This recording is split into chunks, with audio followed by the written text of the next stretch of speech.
Welcome to Stargate SG-1 for the first time. Still not a Star Trek podcast. My name is Jeff Akin, and I'm watching Stargate SG-1 for the first time. And I'm Brent Allen, and I'm also watching Stargate SG-1 for the first time, but this time I'm looking for messages because actually I've seen the show like 47 times. I'm looking for those messages that the show is trying to put out. Like that's what I'm focusing on as I'm watching the show. I've never done it this way before. It's been revealing so far. Yeah. Enlightening. Like, Stargate's actually a fairly deep show. You know, it's those messages that hold up a mirror to society that show us how we can be better people to each other, or maybe just give us hope that things are going to get better when, you know, the future rolls around. All right. Last week, when I heard this episode was going to be called Thor's Chariot, I immediately had some visions of what this was going to be. It's going to be a sequel to Thor's Hammer, and because Samaria, this is my prediction, because Samaria no longer has Thor's hammer because Daniel had to destroy it to save Tilk. The Gould figured that out, and they're coming in hot and heavy. SG-1's going to be coming in, I don't know, maybe checking in on them or something. They're going to be like, oh my gosh, there's Gould everywhere, and they're blowing up the Sumerians. They're going to be in a moment where they can't get back to the Stargate, and so they're going to help the Sumerians escape by building them a ship, essentially seeding the planet to the Gould so they can go off and live, and SG-1 will squeak out through the Stargate to come back and fight another day. If I'm right, this is going to be a pretty cool episode. If I'm wrong, it still might be a pretty cool episode. Why don't you tell us about this one so we can dive in? Well, this is episode 6, season 2, Thor's Chariot. Original air date, July 31st, 1998. Let's watch this episode. I don't have anything preamble to do for you here. Here we go. We're going to watch this episode. If you guys are joining us for the very first time here at Stargate SG-1 for the first time, Jeff and I are going to go watch this episode right now. We're going to do it. We're going to watch it all right now. If you're watching with us on YouTube, you're going to catch that reaction video. And if you're watching with us on Patreon, you're going to get the full unedited version of that reaction video. And if you want to find out more about that, just head over to patreon.com/Babylon5 first, or whatever link we have down in the show notes. If you're listening to the audio version of the podcast, you're about to jump into the future. You're going to join us on the other end of the episode itself, where you're going to hear my for the first time reactions and anything about those sci-fi messages that Brent may or may not have found in Thor's Chariot. So Brent, let's kick it off. Chevron 7 locked.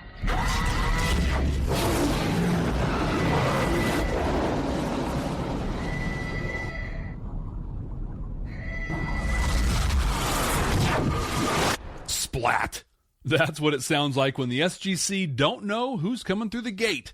With a cleanup team ready to bleach the iris, they find out that it was actually the Sagan Institute time capsule box thing that they left back on Samaria, back in Thor's hammer. Looks like they're calling SG-1 in. And it's a good thing. The Goa'uld are there in full force. Hera-Ur, the son of Ra and Hathor, is here with a boatload, or 3 shiploads of Jaffa. SG-1 finds their old Sumerian friends, and they stop at Kendra's grave. And holy crud, Sam can use her hand-wavy thing. It's like Jolinar is strong in her. O'Neill and Tilk go on the offensive, set up landmines to slow the Jaffa, and they start to lead an impossible offensive. Gerwin takes Sam and Daniel to the Hall of Thor's Might, looking for Thor's powers, or weapons, but instead they find Thor himself, or a hologram of Thor himself. And to prove their worth to Thor, they must pass these riddles 3. Actually, no, they just have to demonstrate teamwork and courage, and then solve a riddle of runes to show their wisdom. They do it, and Thor reveals his true self. He's not some big old burly Viking dude. Nope, he's a little gray alien. You know, the ones that abduct people? The Roswell Greys. Yeah, wow. And he's the supreme commander of the Asgard fleet. He calls them out for opening the planet up to Goa'uld attack and interfering with the Sumerians. With the fight against the Jaffa looking hopeless, SG-1 surrenders to them. And as they're being marched away, Thor's ship, or Thor's chariot, shows up, and it is massive. It shines some lights on the battlefield and the motherships, and all the Goa'uld and Jaffa disappear, sent away. Thor shares through Gerwin that the Asgard are a friend to all and protector of all, except the Goa'uld. One day, the humans will be able to meet them. He leaves another hammer on the planet to make it safe, and he makes it Tilk friendly, so he can visit at any time. First of all, I love this episode. I think it's a great episode. I love watching. I skip to this episode. This is episode when I just want an episode to watch sometimes. This is the episode I put on. Is it as good as I think it is? No. Boo! Boo! Boo! But it's really good. This is a really good episode. I noticed that this was written by Catherine Powers. She's the Emancipation writer, right? And she also wrote Thor's Hammer and a couple of other like really good ones. But yes, she also gave us Emancipation. She's always going to be the Emancipation one for me. But the fact that she wrote this and Thor's Hammer makes a lot of sense. So the episode is great. I loved this episode. This was really good episode. It just makes sense. You know, like from the title, I was able to guess a good chunk of what this was. It went better and deeper because it's an episode of TV. You know, it's telling a big story. The stuff in here I never would have guessed, right? Thor is one of the Greys that, like, I'm going to be 13 here for a minute.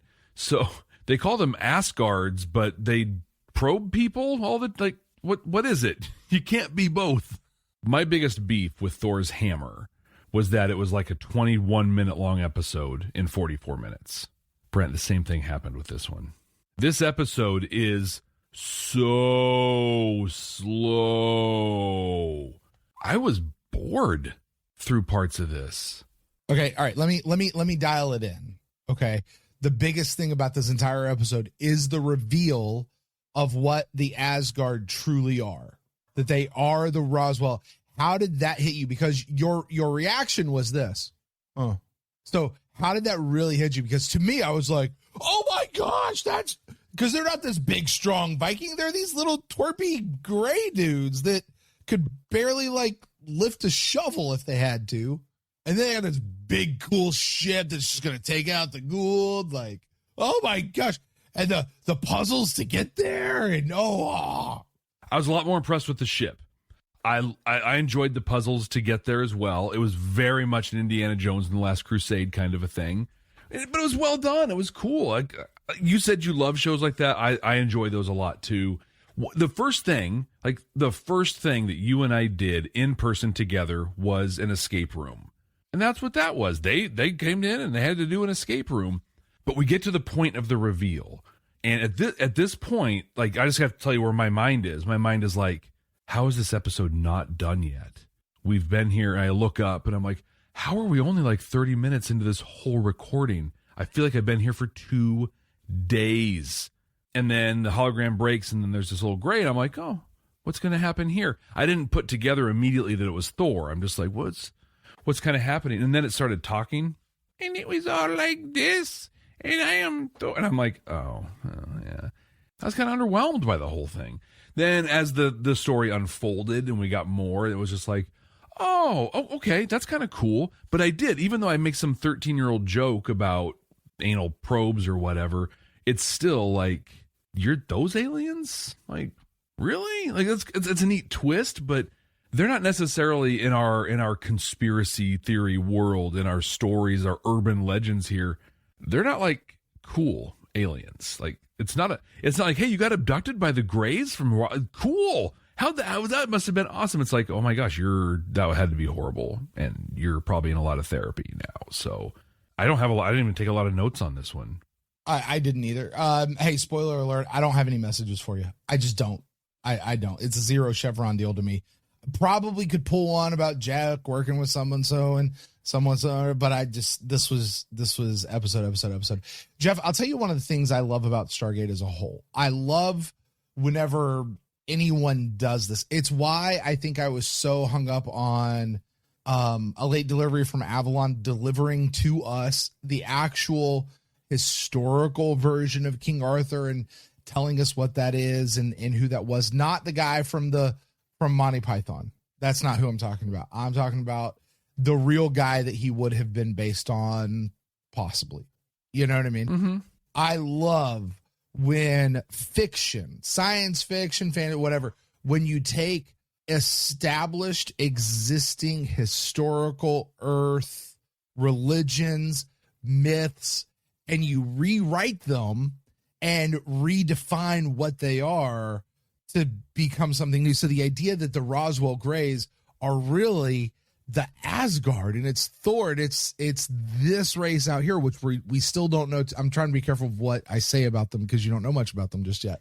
But this just big badass race out there, this is actually who they are, and you're inserting that in. Because remember, that's what Stargate does. Like all of these Goa'uld, they're taking the names of Earth gods and goddesses and posing as them. Yeah. So the historical myth stories really are the Goa'uld who are doing this stuff. And what does that look like? I love when stories kind of do this. The Goa'uld makes sense to me, right? Because especially with the Egyptian gods aren't known for being like benevolent or cool.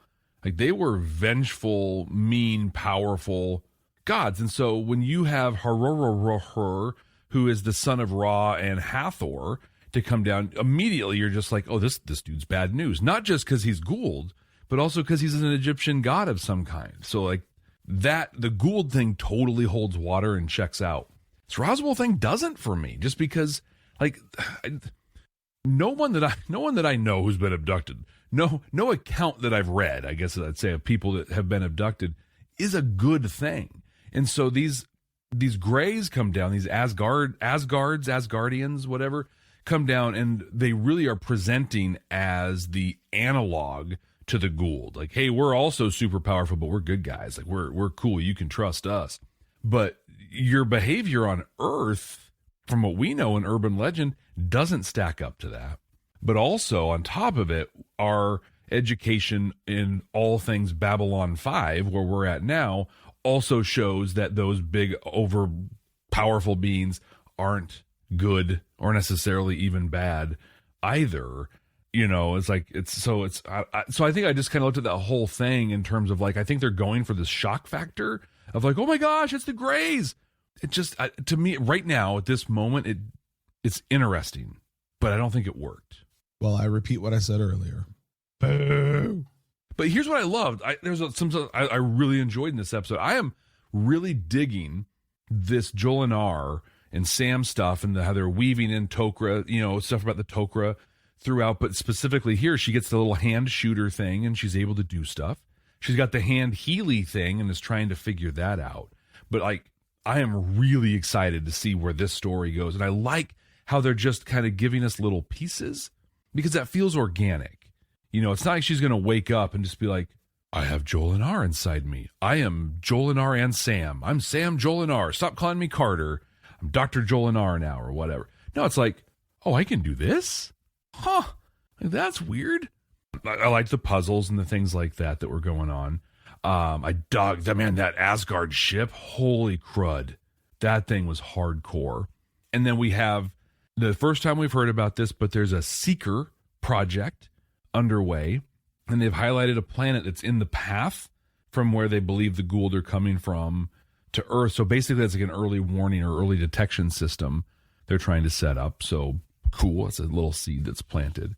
But the part of this that like it was frustrating, but I enjoyed watching was they're doing these puzzles, and Daniel is all in it. You know, he's what about this and what about this? And the whole time Sam's over here being like, yeah, that's dumb. Oh, that's not going to work. Hey, yeah, can you hurry it up? We don't have all day, dude. Like she's just being literally the worst partner possible.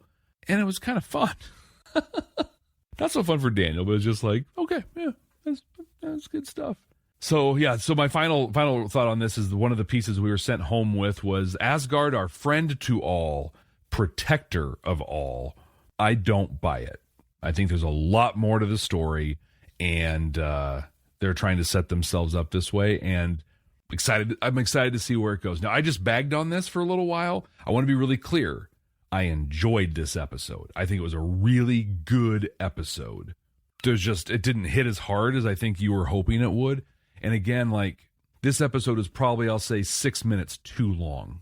Well, 38 minutes spread out over 42 is a lot different than, or 44 is a lot different than 21 minutes spread out over 44. So yeah, it was better. It had better pacing than Thor's hammer for sure, but still, it was just.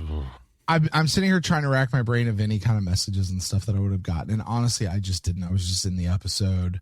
I'm failing to come up with anything. So I want to remind, I'm going to give this one 0 chevrons, but I always reserve the right to come back and revisit it at a later date. And chevrons does not equate to quality of episode. That is not what chevrons are measuring. Jeff, you get to talk to us about the quality of episode. You're going to put this one into our top. Well, you're going to put it into our top 6. Something's got to fall out of the top 5 right now. Our current top 5 as it sits, Serpent's Grasp and Serpent's Lair as number 1. That's the season cliffhanger from 1 into 2. And then you got In the Line of Duty, Need, The Gamekeeper, and number 5 currently is Prisoners. Jeff, where do you place Thor's hammer? So it is a little bit. It's going to be in the top 5. I'll tell you that. Okay. Pretty eager, honestly, to put Prisoners outside of the top 5. I got to tell you, just from a standpoint of being in my seat, I'm always trepidatious about overhyping an episode, and I never want to overhype an episode. And I hope I really didn't do it. Like, I just want to let you experience the episode the way that you experience the episode. So with that, I think that I did have higher expectations just because you were very eager. Like, you texted and you're like, "Hey, can you record?" I'm like, "Dude, it's almost 11 o'clock, 2 o'clock for you." You're like, "Yeah, I want to do this one." And so I kind of came in with this is one Brent likes. So it didn't hype it up, but it definitely, there was an angle, to what I was looking at. But with that, I just looked at my notes for In the Line of Duty, which is a great episode. Oh man, it's a good episode. And and really it's a launch point for what is becoming kind of my favorite through line of this season so far. Like I said, I really enjoyed this episode. Brent, I have good news for you. We are new number 2. Really? Over In the Line of Duty? Yeah. Ooh, okay. I think so because I loved In the Line of Duty because it brought the concept, the idea, Joel and R and all this stuff in it. It had this really great interplay between I don't trust you and I will never trust you, but also you gave your life for a member of our team, really good deep stuff. But I think that Thor's Chariot took that and then is starting to plug it in a real meaningful way to the bigger story. And then we got, I'm not blown away with the introduction of the Asgard, but also we got introduced to the Asgard. Yeah. And I think in the scope of Stargate, this is just a total unbased speculation on my part, but between the Joel and R stuff and the Asgard stuff, Asgard is going to have a bigger impact on Stargate as a whole for us. But for now, Jeff, that is going to put a bow on Thor's Chariot. It can fly away. There you go. That was a cool looking ship, wasn't it? It was slick. Man, it just came in. It was just like, you're gone, you're gone, you're gone, you're gone. Out, out, out, out. No sweat. Put in a new hammer. Teal'c's got an exclusion. Boom. And Har is like, I'm out. I'm out of here. You guys can go. I don't care about my palaces or my Jaffa. I'm out. Nope, he sure doesn't. He needs to go hang out in the sarcophagus for a little bit. Jeff, our next episode is titled, good luck with this one, Message in a Bottle. Oh, really? Yeah. Go for it. Give it a guess. Okay. They're going to go to a planet, of course. They're going to find a thing. Box, a container, or something like an artifact. They're going to find this artifact of some kind. Daniel's going to be all about it. Sam's going to be interested too. I want to dive into this thing. They're going to take it back as a radiation of some kind, a weird energy signal that it's not hurting any people, but it's destroying the stuff around it. It's destructive, physically destructive for things. And so it's a lot of trying to figure stuff out. Is it a threat? Sam is going to have a theory that she's going to dive into that it's actually something trying to communicate a message, but it doesn't have language, and so it's using this other thing, and so it's going to be about cracking. You know what it's going to be? It's going to be a version of I'm going to call it of a Star Trek episode, The Fight from Voyager. There's going to be an alien race or species trying to communicate that doesn't communicate in a way that we as humans understand at all. and Sam's going to have to crack the code to figure out what the message in the bottle is. And before we fully close out on Thor's Chariot, we did get a For Crying Out Loud. We did, bringing our total up to 12 on the series so far. Or 13. I don't know, one of those two. I just looked at it a second ago. I don't remember. All right. Well, with that, guys, it is going to do it for us here on Stargate SG-1 for the first time. Thank you guys so much for joining us. Thanks for hanging out with Jeff. If you would like to send Jeff any feedback on his response to this, you can do that to Jeff at Babylon5first.com. I love that's not a real email address, by the way. So he will personally respond to every single one of those emails as they bounce right back to you. Don't forget, you can subscribe wherever you get your podcasts. If you're on YouTube, please be sure to like the video and subscribe to the channel. And if you're on Patreon, thank you so much for your support of the show. And please, wherever you are, you know somebody who likes Stargate, or perhaps you know somebody who needs to get into Stargate, share this episode with them. So until next time, guys, thank you so much. And this isn't Brent, this isn't right at all. This whole time through everything we've done together, I thought, and I was so wrong, but I thought you were finally mature enough to see my true form. I don't know what you're talking about, but for crying out loud, hit that button.